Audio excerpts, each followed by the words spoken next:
করিতেছি যে আমি যে কর্তব্যভার গ্রহণ করিতে যাইতেছি তাহা আইন অনুযায়ী ও বিশ্বস্ততার সহিত পালন করিব। শপথ নিলেন এমপিরা। সংসদ নেতা নির্বাচিত তারেক রহমান। সরকার গঠনে রাষ্ট্রপতির কাছে বিএনপির চিঠি।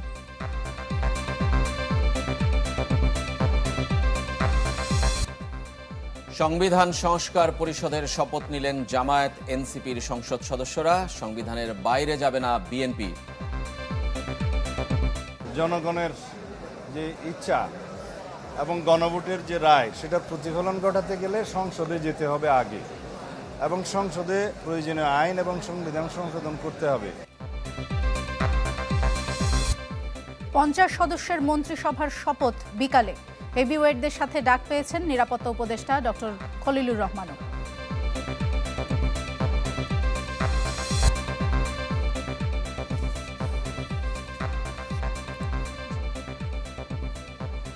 আমন্ত্রণ সবাইকে চ্যানেল 24-এর দুপুর 2টার খবরে। এতক্ষণ শুনছিলেন প্রেসিডেন্সি ইউনিভার্সিটি সংবাদ শিরোনাম। আপনাদের সঙ্গে আছি আমি রেজওয়ানুজ্জামান, নাজদিন নাসিরুদ্দৌলা। দেশের 1 নম্বর গ্যাস স্টোভ যা বেশি তাপেও ফাটে না। আরএফএল গ্যাস স্টোভ, নিরাপদ ও ঝামেলাহীন। দর্শক, আপনাদেরকে জানাচ্ছিলাম যে শপথ নিয়েছেন ত্রয়োদশ জাতীয় সংসদ নির্বাচনে নির্বাচিত সংসদ সদস্যরা। সকালে প্রথমে শপথ নিয়েছেন সংখ্যাগরিষ্ঠ দল বিএনপির এমপিরা। এরপরে শপথ নেন জামায়াত এনসিপি সহ 11 দলীয় জোট এবং স্বতন্ত্র এমপিরা। জামায়াত এনসিপি সদস্যরা শপথ নেন সংবিধান সংস্কার পরিষদেরও। সবাইকে শপথ বাক্য পাঠ করান প্রধান নির্বাচন কমিশনার এএমএম নাসিরউদ্দিন।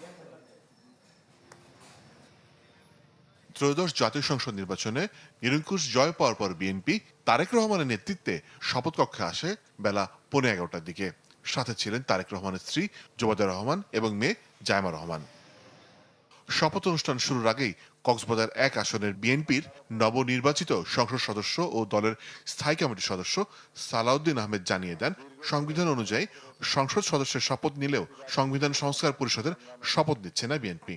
আমরা কেউ সংবিধান সংস্কার পরিষদের সদস্য হিসেবে নির্বাচিত হইনি এবং সংবিধানে এটা এখনো ধারণ করা হয়নি।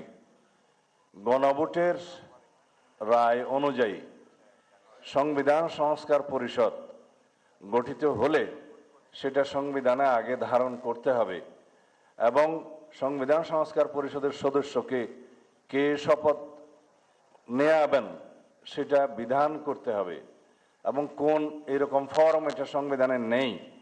এই ফর্মটি 3য় তফসিলে আছে, সাদাটা। এইরকম তখন একটা ফর্ম সংবিধানের 3য় তফসিলে আসবে।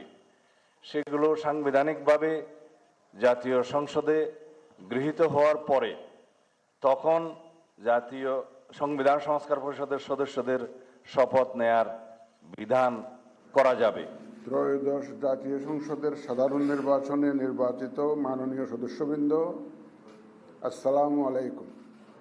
পরে তারেক রহমানের নেতৃত্বে বিএনপির সংসদ সদস্যদের শপথ পাঠ করান প্রধান নির্বাচন কমিশনার এএমএম নাসিরউদ্দিন। সংসদীয় এলাকায় নিজের নাম লিখে সই করেন শপথপত্রে। ব্যক্তিগত স্বার্থের দ্বারা প্রভাবিত হইতে দিব না। ধন্যবাদ। এরপর সংসদ ভবনে অনুষ্ঠিত হয় বিএনপির সংসদীয় কমিটির প্রথম বৈঠক, যেখানে সর্বসম্মতিক্রমে সংসদ নেতা নির্বাচিত হন তারেক রহমান। তাকে নির্বাচিত করা হয় প্রধানমন্ত্রী হিসেবে। বৈঠকে সিদ্ধান্ত হয় বিএনপির সংসদ সদস্যরা শুল্কমুক্ত গাড়ি ও সরকারি প্লট নেবে না। এরপর দুপুর 12:30টার কিছু আগে সংসদে শপথ নেন বাংলাদেশের জামায়াতে ইসলামীর সদস্যরা। সাথে শপথ নেন স্বতন্ত্র সংসদ সদস্যরাও। জাতীয় সংসদ সদস্য হিসাবে শপথ নেবার সাথে সাথেই সংবিধান সংস্কার পথেও শপথ নেওয়া হয়। আপনাদেরকে সংবিধান সংস্কার পরিষদ সদস্য হিসাবে শপথ বাক্য পাঠ করানো হবে। আমি পরে দুপুর 1টার দিকে শপথ নেন গণঅভ্যুত্থানের নেতৃত্বে দেওয়া ছাত্র প্রতিনিধি দল এনসিপি। নাহিদ ইসলামের নেতৃত্বে তারা প্রথমে শপথ নেন সংসদ সদস্য হিসাবে এবং পরে নেন সংবিধান সংস্কার পরিষদেও। শেষ করে দিয়ে মোর্শেদ হাসিব, চ্যানেল 24। এরপরে আলোচনায় বসছি। ত্রয়োদশ জাতীয় সংসদ নির্বাচনে সংসদ সদস্যরা শপথ নিয়েছেন, কিন্তু বিএনপি কিন্তু সংবিধান সংরক্ষণ পরিষদ, যেটা সংস্কার পরিষদ, সেখানে কিন্তু শপথ নেয়নি। এবং কেন নেয়নি সেই ব্যাখ্যা কিন্তু তারা দিয়েছেন, সাংবাদিকদের কাছে প্রতিক্রিয়া জানিয়েছেন তারা। আমরা একটু বিএনপির নেতাদের বক্তব্য শুনে আসি। গণভোটের রায় অনুসারে জনগণের যে ইচ্ছা এবং গণভোটের যে রায় সেটা প্রতিফলন ঘটাতে গেলে সংসদে যেতে হবে আগে, এবং সংসদে প্রয়োজনীয় আইন এবং সংবিধান সংশোধন করতে হবে।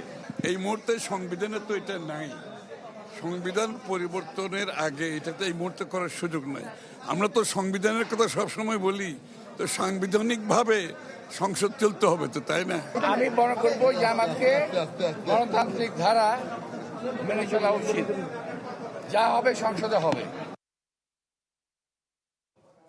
দর্শক, বিএনপি নেতাদের বক্তব্য আপনারা শুনছিলেন। এদিকে তারা সংবিধান সংস্কার পরিষদের শপথে অংশ না নেয়ায় এ নিয়ে হতাশা প্রকাশ করেছে জামায়াতের নেতারা। এবং তারাও আসলে বলছেন যে আসলে পরবর্তীতে কি হবে সেটার জন্য আসলে অপেক্ষা করছেন। এবং জামায়াত নেতারা কি বলছেন বিএনপির এই অবস্থানের পর, সেটা আমরা একটু শুনতে চাই। বিগত দিনে জাতির সাথে যে অনাচার দুরাচার করা হয়েছে, এটা মোকাবেলা করাই বড় চ্যালেঞ্জ। আমাদের আমির জামাত তো আমাদেরকে, আমরা শপথ নিচ্ছি এটাই বললো, আমরা সেই প্রস্তুতি নিয়েই আসছি। সম্মানিত আমির জামাত যে সিদ্ধান্ত নেবেন এবং সেটা পরামর্শ করে সেটা আমরা করবো ইনশাল্লাহ। আমরা সন্ত্রাস মুক্ত আমাদের এলাকা দেখতে চাই, আমরা যেখানে চাঁদাবাজি থাকবে না, লুটপাট থাকবে না, দখলদারিত্ব থাকবে না, এরকম একটা পরিবেশ আমরা পেতে চাই। আমি দলের ঊর্ধ্ব থেকে সবাইকে বলছি, আসুন আমরা পরিবর্তন করি এবং সুন্দর একটি ঢাকা 5 গড়ে তুলি। এলাকার জন্য প্রথম আমাদের বাঁশখালী পোল লাইনের বিষয় আছে, আমাদের রোডসের বিষয়, আমাদের পানি উন্নয়ন বোর্ডের বিষয়, শিক্ষা উন্নত আছে। টোটাল দুর্নীতিমুক্ত একটি বাঁশখালীর প্রশাসন উপহার দেব। বিএনপির বক্তব্য শুনলাম, জামায়াতের বক্তব্য শুনলাম। স্বতন্ত্র নির্বাচিত সংসদ সদস্যরা তারাও কিন্তু শপথ নিয়েছেন এবং তারপর প্রতিক্রিয়াও জানিয়েছেন। তাদের কথাটা একটু আমরা শুনে আসতে চাই। বিজয়ী দলকে আমি সবসময় অভিনন্দন জানাই, কিন্তু সেই সঙ্গে এটাও ভুলে গেলে চলবে না যে আমাদের 30% মানুষের কোনো রিপ্রেজেন্টেশন, মিনিমাম 30% মানুষের রিপ্রেজেন্টেশন এই সংসদে থাকবে না। সেটাও আমাদের মাথায় রেখেই সংসদটাতে বসতে হবে, চলতে হবে।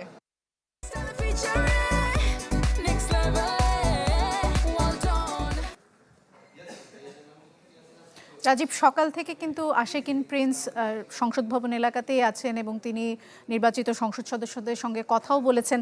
আশেকিন প্রিন্স, কাল রাত থেকে এক ধরনের জটিলতা শুরু হয়েছিল যে আসলে বিএনপি শপথ নেবে কি নেবে না, যদিও অনেকে ভেবেছিল যে আজ সকালে এসে হয়তো বিএনপি তাদের সিদ্ধান্ত পরিবর্তন করতে পারে। শেষ পর্যন্ত তারা পরিবর্তন করেননি। এরপরে আবার জটিলতা শুরু হলো যে জামায়াত কি শপথ নেবে নাকি নেবে না। শেষ পর্যন্ত জামায়াত শপথ নিয়েছে, কিন্তু বিএনপি এখনও সংবিধান সংস্কার পরিষদের সদস্য হিসেবে শপথ নেয়নি। এরপরে আসলে কি হতে পারে, তারা কি শপথ নেবেন বলে মনে হচ্ছে? মানে আগামী 2-3 দিনের ঘটনা প্রবাহ কেমন হতে পারে প্রিন্স?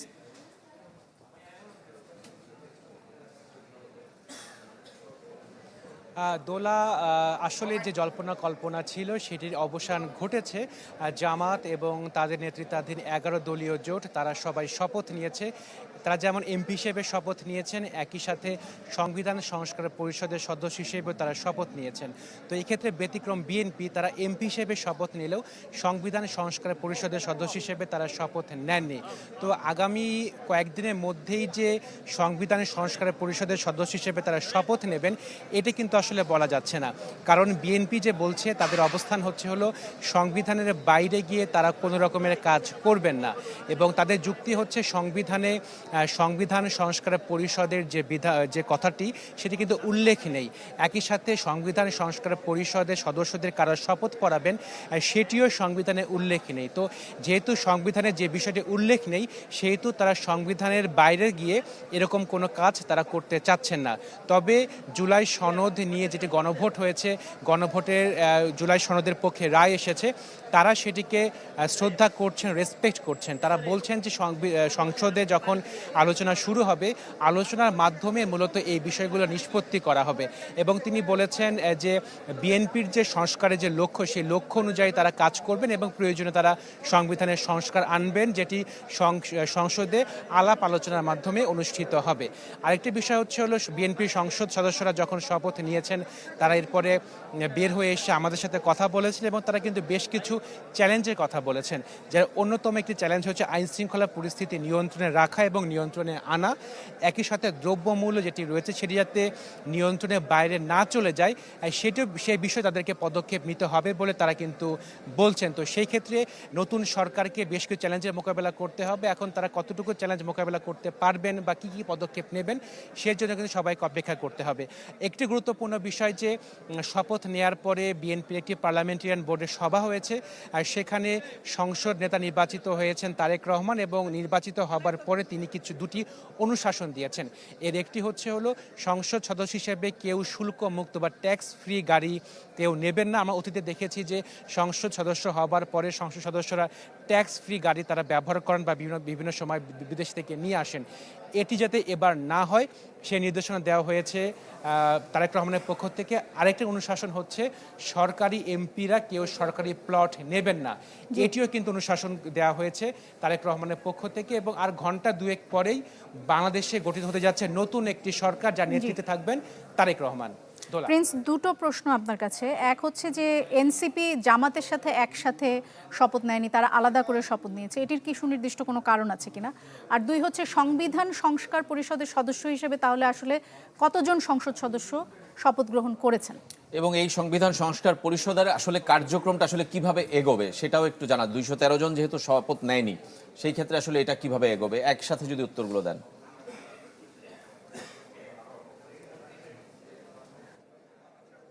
তো দোলা, আসলে জামাত একটি দল, এনসিপি একটি দল। তো যখন তারা জোট করেছিল তারা বলেছিল এটা তাদের নির্বাচনী জোট। তো দল হিসেবে জামাত আলাদা করে শপথ নিয়েছে এবং দল হিসেবে এনসিপি আলাদা করে শপথ নিয়েছে। তো এই ক্ষেত্রে আসলে সেরকম কোনো ব্যত্যয় বা সেরকম কোনো যে ডিস্টেন্স তৈরি হচ্ছে এরকম কোনো বলা যায় না। তবে দল হিসেবে তারা পৃথক পৃথকভাবে শপথ নিয়েছেন, যেটি বিএনপিও কিন্তু দল হিসেবে আলাদা করে শপথ নিয়েছেন, স্বতন্ত্র এমপিরা কিন্তু শপথ নিয়েছেন।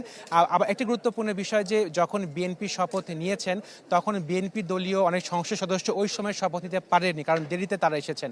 পরবর্তীতে আমরা দেখেছি যে তারা কিন্তু আবার জামাত যখন শপথ নিয়েছে বা স্বতন্ত্র এমপিরা যখন শপথ নিয়েছে তখন ওরাও কিন্তু শপথ নিয়েছেন। তো আসলে কে কখন শপথ নিলে সেটি কিন্তু এখন পর্যন্ত কোনো উদ্বেগের কোনো কারণ নেই। তো রেজওয়ান, আপনি যে প্রশ্নটি করেছিলেন, এখন কিন্তু সংসদের সংখ্যাগরিষ্ঠ যে দল সেটি হচ্ছে বিএনপি। বিএনপির সংখ্যাগরিষ্ঠ যারা এমপি তারা কিন্তু সংবিধানের সংস্কার পরিষদের সদস্য হিসেবে শপথ নেননি। সংসদ পরিচালিত হবে যারা বিএনপি বা সংখ্যাগরিষ্ঠ দল আছে তাদের নেতৃত্ব। তো সেই ক্ষেত্রে জুলাই সনদে বলা আছে যে 180 দিনের মধ্যে জুলাই সনদটি বাস্তবায়ন করতে হবে। যেহেতু বিএনপি সেই শপথটি নেয়নি সেহেতু প্রথম দিন থেকে 180 দিন কিন্তু গণনা করার সুযোগ এখন থাকছে না। বিএনপি বলছে যে আলাপ আলোচনার মাধ্যমেই তারা মূলত সংবিধান সংস্কারের যে বিষয়গুলো আছে সেটি তারা সংস্কার করবেন। তো বলা যায় যে জুলাই সনদ বাস্তবায়নের জন্য যে প্রক্রিয়াটি সেটি কিন্তু শুরুতেই হোঁচট খেয়েছে। রেজওয়ান, ধন্যবাদ আপনাকে প্রিন্স আমাদের সঙ্গে যোগ দেওয়ার জন্য। আমাদের অন্য সহকর্মীরা রয়েছেন সংসদ ভবনের নানা প্রান্তে। একটু স্বপ্নিল শাহরিয়ার শিশিরের কাছে যেতে চাই। শিশির, আপনি কোন প্রান্তে রয়েছেন সংসদ ভবনের জানাবেন, এবং মন্ত্রীরা আসলে যারা ফোন পেয়েছেন, টেলিফোন পেয়েছেন, তারা কখন থেকে আসতে শুরু করবেন? সংসদ সদস্যরা যারা শপথ নিয়েছেন তারা কি আসলে ভেতরে আছেন নাকি আসলে বাইরে আছেন? এবং সংসদ সদস্য নির্বাচিত হননি, টেকনোক্র্যাট কোটায় আসলে কারা ফোন পেয়েছেন, এমন কোনো ধারণা কি আপনার আছে কিনা?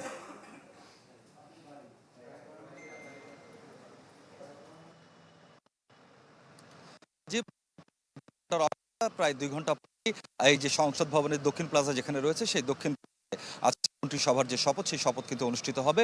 আমি প্রশ্ন করেছিলেন আমি এই মুহূর্তে কোথায় রয়েছে, আমি আসাদ প্রান্তে ভবনের যে প্রবেশ পথটি রয়েছে। তবে অধিকাংশ সংসদ সদস্য এখন পর্যন্ত ভিতরে রয়েছেন বলে আমরা ধারণা করছি এবং তারা হয়তোবা এই শপথ অনুষ্ঠান শেষ করেই তারা একসাথে বের হবেন।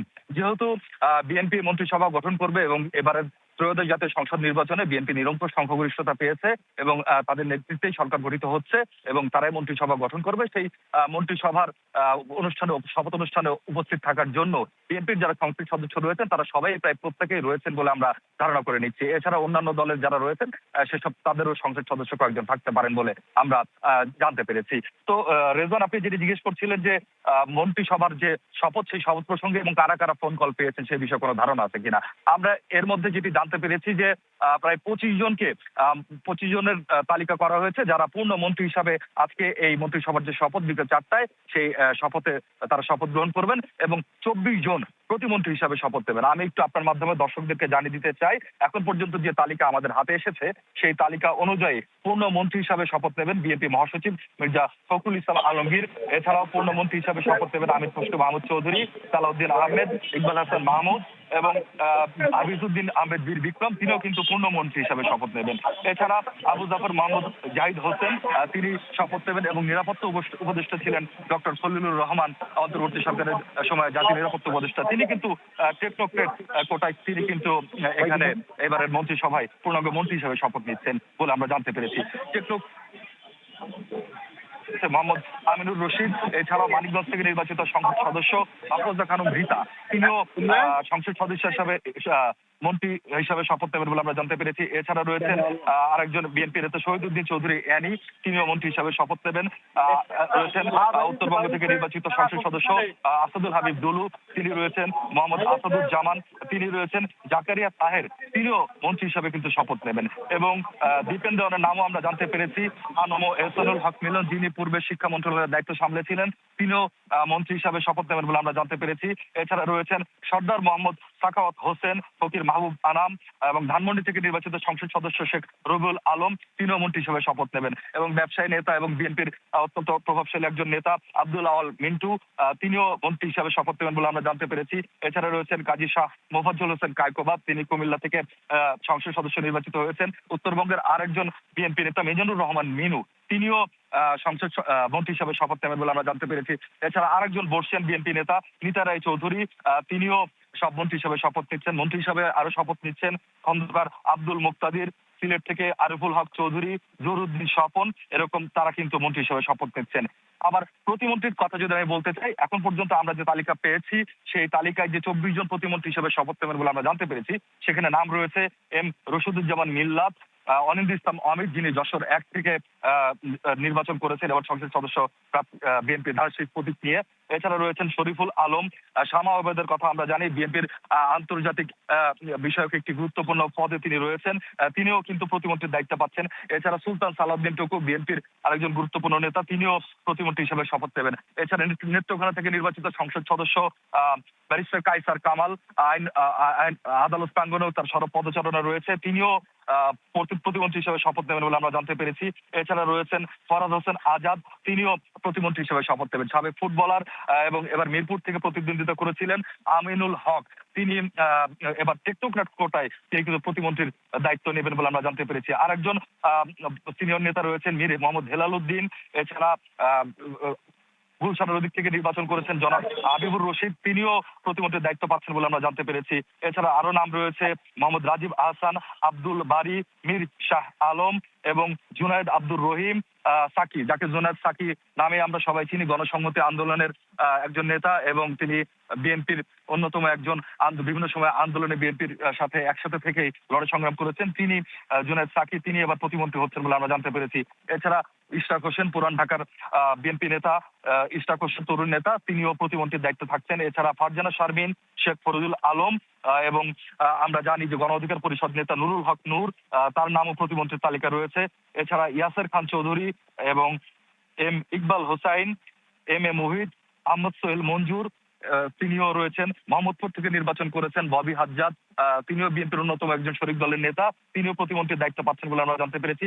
এছাড়া আলী নেয়াজ, মাহমুদ থৈয়াম, এই কয়েকজনের কথা আসলে আমরা জানতে পেরেছি। অর্থাৎ আমি সবার নামই বলেছি যারা মন্ত্রী এবং প্রতিমন্ত্রী হিসেবে শপথ নেবেন। যে তালিকাটা আমরা পেয়েছি সেই 25 জন মন্ত্রী পদে যারা আসবেন এবং 24 জন প্রতিমন্ত্রী পদে যারা আসবেন, তারা বিকাল 4টায় শপথ নেবেন এবং এই শপথ অনুষ্ঠান ঘিরে আমরা এরই মধ্যে জানতে পেরেছি সার্কভুক্ত যারা আসবেন তারা বিকাল 4টায় শপথ নেবেন এবং এই শপথ অনুষ্ঠান ঘিরে আমরা এরই মধ্যে জানতে পেরেছি সার্কভুক্ত দেশগুলোর যে পররাষ্ট্র মন্ত্রণালয়।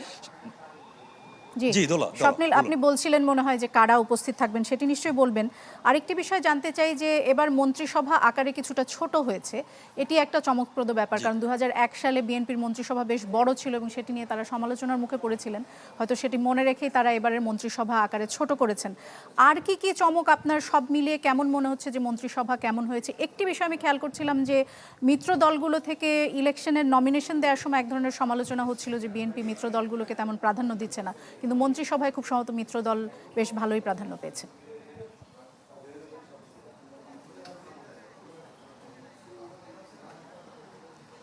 দোলা, যখনই বিএনপির সাথে আমাদের সহকর্মীদের কিংবা আমাদের কথা হয়েছে তখনই সবসময় তারা বলেছেন, যতটুকু তারা আভাস দিয়েছিলেন যে নবীন এবং প্রবীণ তারা মন্ত্রিসভা গঠন করবেন এবং প্রবীণের অভিজ্ঞতা আর নবীনের যে উদ্যম, যে শক্তি, সেই শক্তি নিয়ে সামনের দিনগুলোতে যে কঠিন চ্যালেঞ্জ রয়েছে সেই চ্যালেঞ্জ মোকাবেলায় তারা কাজ করবেন, সেরকম কথা কিন্তু জানিয়েছিলেন। তো মন্ত্রিসভা যে ৪৫ জনের মন্ত্রিসভার কথা আমরা এখন জানতে পারছি, সেই ৪৫ জনের মন্ত্রিসভা আমরা কিন্তু দেখতে পাচ্ছি এরকম নবীন প্রবীণের সমন্বয়ে এটি গঠন করা হয়েছে।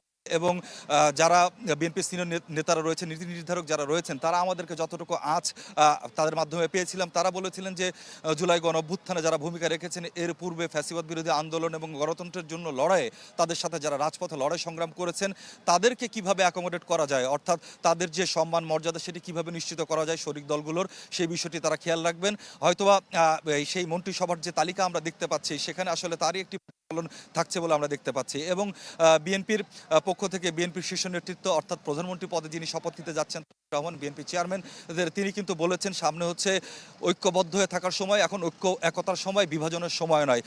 সুতরাং যারা একসাথে লড়াই সংগ্রাম করেছেন তাদেরকে নিয়ে একতাবদ্ধ হয়ে সামনে যে এগিয়ে যাওয়ার যে প্রত্যয়, যে প্রতিশ্রুতি তিনি করেছিলেন, তার একটি ছাপ কিন্তু আমরা এই মন্ত্রিসভার যে তালিকা তার দেখতে পাচ্ছি বলে ধারণা করছি। আর একটি দোলা বিষয় যেটি বলছিলেন যে কারা কারা আজকে এই শপথ অনুষ্ঠানে থাকবেন, দেশ বিদেশের বিভিন্ন পর্যায়ের গুরুত্বপূর্ণ অতিথিরা তারা কিন্তু আজকে এই শপথ অনুষ্ঠানে থাকবেন। যেটি বলতে যাচ্ছিলাম যে সার্কভুক্ত দেশের পররাষ্ট্রমন্ত্রীদের আমন্ত্রণ জানানো হয়েছিল, কাতারের পররাষ্ট্রমন্ত্রীকে আমন্ত্রণ জানানো হয়েছিল। তো আসলে এই সার্কভুক্ত দেশগুলোর প্রতিনিধিরা তো এসেছেন, অনেক দেশের প্রেসিডেন্ট এসেছেন, সরকার প্রধান তারা এসেছেন এবং অন্যান্য দেশেরও কিন্তু গুরুত্বপূর্ণ প্রতিনিধি এসেছেন। এবং বিভিন্ন দেশের পক্ষ থেকে কিন্তু যারা বিএনপি সরকার গঠন করতে যাচ্ছে, বিএনপিকে কিন্তু এরই মধ্যে অভিবাদন জানানো হয়েছে। তো আমরা আসলে এখন সবাই অধীর আগ্রহে অপেক্ষা করছে সেই আনুষ্ঠানিক, আমরা অপেক্ষা করছি। শিশির আমাদের সঙ্গেই থাকবেন আপনি। শিশির যেমনটা জানাচ্ছিলেন যে 25 জন মন্ত্রী, 24 জন প্রতিমন্ত্রী, একজনের নাম বলেননি, প্রধানমন্ত্রী হিসেবে তারেক রহমান, সব মিলে 50 জনের একটা বড়, আগের তুলনায় ছোট কিন্তু তারপরেও 50 জনের মতো একটা মন্ত্রিসভা কিন্তু গঠিত হতে পারে, এমন গুঞ্জনই কিন্তু আমরা শুনতে পাচ্ছি। আমাদের আরেকজন সহকর্মী রমিজ হোসাইন, তিনি আছেন সংসদ ভবনের আরেক প্রান্তে, মণিপুরি পাড়া এলাকায় আছেন। রমিজ, এখানে আমরা আগেও আপনার সাথে কথা বলছিলাম, মানুষের ভিড়ের কথা বলছিলাম, সাধারণ মানুষ এবং উৎসুক মানুষ এবং বিএনপির কর্মী এবং তার পরের স্তরের নেতারা তারাও কিন্তু এসছেন, কারা মন্ত্রী হচ্ছেন, মন্ত্রীর এলাকার মানুষও কিন্তু আসছেন। সব মিলে সেখানকার অবস্থাটা আমাদের একটু দেখাবেন এবং জানাবেনও আসলে যে কি অবস্থা সেখানে।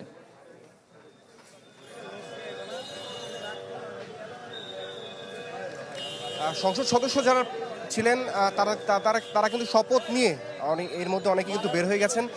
এখন নতুন করে যাদের আসলে নাম আসছে, যারা মন্ত্রী বা প্রতিমন্ত্রী হতে পারেন এবং যারা ফোন পেয়েছিলেন, তারা কিন্তু তাদের যে সমস্ত নেতাকর্মী রয়েছেন এবং এলাকাতেও কিন্তু চাওয়ার হয়ে গেছে যে তারা আসলে মন্ত্রী হচ্ছেন বা প্রতিমন্ত্রী হচ্ছেন, তাদের নেতাকর্মীদের কিন্তু এখানে বেশ পদচারণ আমি দেখতে পাচ্ছি।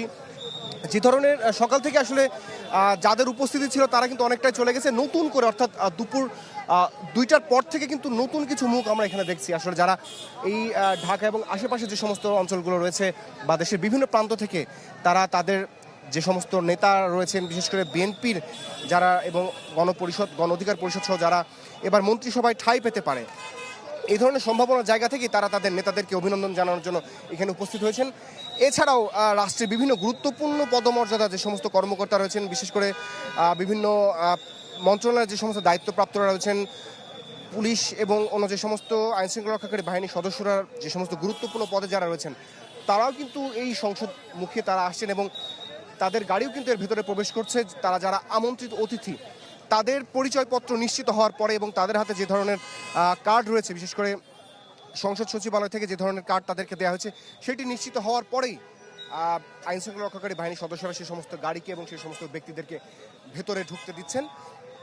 এবং আরেকটি তথ্য রাজীব আমি আপনার মাধ্যমে দর্শকদের জানিয়ে রাখতে পারি, এখানে কিন্তু বাংলাদেশ জামাত ইসলামী যারা সংসদ সদস্যরা রয়েছেন তারা কিন্তু ভেতরে অবস্থান করছেন, তারা কিন্তু এখন পর্যন্ত বের হয়নি। কারণ এই জামাত ইসলামী সহ যে 11টি রাজনৈতিক দল যারা একত্রে নির্বাচন করেছিল, তাদের মধ্যে যারা প্রায় 78 জন যারা সংসদ সদস্য হয়েছেন, সেখান থেকে সংসদ যারা আসলে বিরোধী দলীয় নেতা কে হবেন সেই বিষয়টি নিশ্চিত করার জন্য এখানে জামাত ইসলামী এবং অন্য যেই 11টি রাজনৈতিক দলের যে সমস্ত প্রতিনিধিরা যারা সংসদ সদস্য হিসেবে নির্বাচিত হয়েছেন তাদের মধ্যে এখানে বৈঠক অনুষ্ঠিত হচ্ছে। পরবর্তীতে তারা যখন বের হবেন তাদের মাধ্যমে কেউ যদি আমাদের সাথে কথা বলতে থাকে তাহলে তার মাধ্যমে জানতে পারবো যে আসলে বিরোধী দলীয় নেতা সেখান থেকে জামাত থেকে হবে নাকি এনসিপি থেকে হবে।